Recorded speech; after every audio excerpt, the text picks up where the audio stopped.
बार की बात है, मीठापुर नामक एक गांव था। उस गांव में एक ही कुआं था। कुछ समय से उस कुएं में आवाजें आती थी और जो भी उसके पास पानी भरने जाता था उसके अंदर खींच लिया जाता था और दोबारा वह कभी भी नहीं आता था। बहुत से गांव वाले यह बोलते थे कि उस कुएं में एक चुड़ैल रहती थी। इसीलिए कुछ समय बाद सभी गांव वालों ने कुएं पर पानी भरना बंद कर दिया था। गांव वाले पानी भरने के लिए दूसरे गांव जाते थे। गांव वाले इस सब से बहुत ज्यादा परेशान हो गए थे। गांव वाले इस परेशानी का समाधान निकालने के लिए चर्चा कर रहे थे। कैसे इस श्रापित कुएं से बच सकते हैं या कोई ऐसा तरीका है इसके बदले से हम गांव वालों को दूसरे गांव ना जाना पड़े पानी भरने के लिए। गांव वालों, हमें कुछ ना कुछ तो करना ही पड़ेगा। हमारे गांव में एक ही कुआं था, वो भी श्रापित हो गया है और इसी वजह से हमें दूसरे गांव पानी भरने जाना पड़ता है। हमें कुछ ना कुछ तो करना ही पड़ेगा।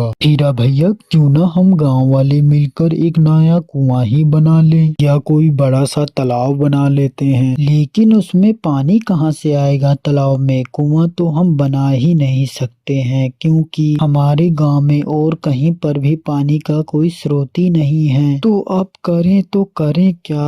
गांव वालों, हम ऐसा करते हैं, हम गांव में तालाब बना लेते हैं और जब भी कभी बारिश होगी तो उसमें पानी भर जाएगा और हम तब वहां से पानी भरना शुरू कर देंगे। यही एक तरीका है। चलो फिर कल से ही इस काम को शुरू कर देते हैं। गांव वाले अगले दिन ही सुबह सुबह काम शुरू कर देते हैं और शाम तक तालाब बना देते हैं। कुछ दिन बाद बारिश बहुत तेज आती है और तालाब पानी से भर जाता है। सभी गांव वाले यह सब देखकर खुश हो जाते हैं और सभी उसी तालाब से पानी भरने लगते हैं पीने के लिए। दूसरी तरफ कुएं के पास जो चुड़ैल रहती थी वह बोल रही थी, अब ये गांव वाले यहाँ नहीं आते हैं, अब मैं क्या करूं?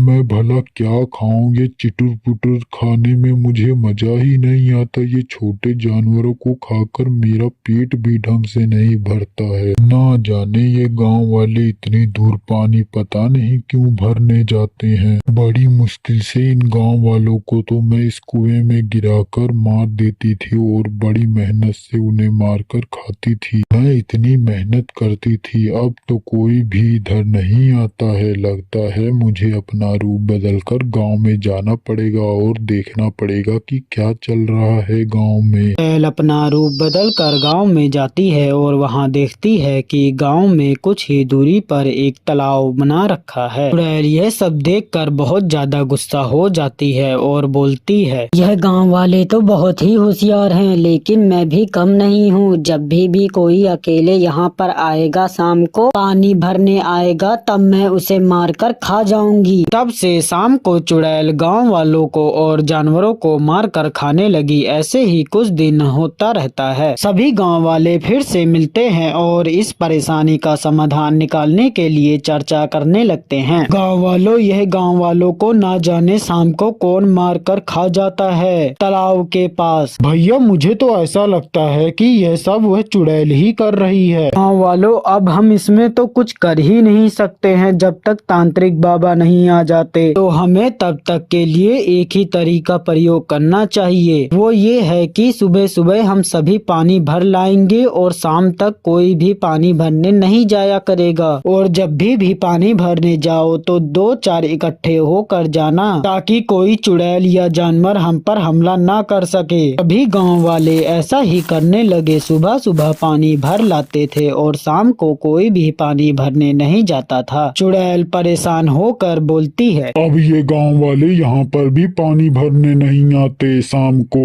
अब तो लगता है ये छोटे छोटे जानवर या थोड़ा बहुत फल ही खाकर बिताना पड़ेगा। गांव वालों के लिए बारिश तक तो सब कुछ ठीक था, लेकिन बारिश के वक्त खत्म होते ही गांव वालों की पानी की खपत ज्यादा हो गई थी और खेतों में भी पानी की जरूरत रहती थी। इसीलिए बहुत से लोग फिर से जाने लगे। चुड़ैल फिर से उन सभी को मारकर खा जाती थी। गांव वाले इस सब से बहुत ज्यादा परेशान हो जाते हैं और एक निर्णय लेते हैं कि दूसरे गांव में जाकर तांत्रिक बाबा को किसी तरह मना कर लाएंगे और इस कुएं वाली चुड़ैल से तभी हम बच पाएंगे। गांव वाले दूसरे गांव जाते हैं और तांत्रिक बाबा को सारी बात बताते हैं। तांत्रिक बाबा बहुत गांव वालों के कहने पर गांव में पूरी तैयारी से आते हैं और मंत्र पढ़ने लगते हैं। कुएं के पास जाकर तभी वहां पर चुड़ैल आकर जोर जोर से हंसने लगती है।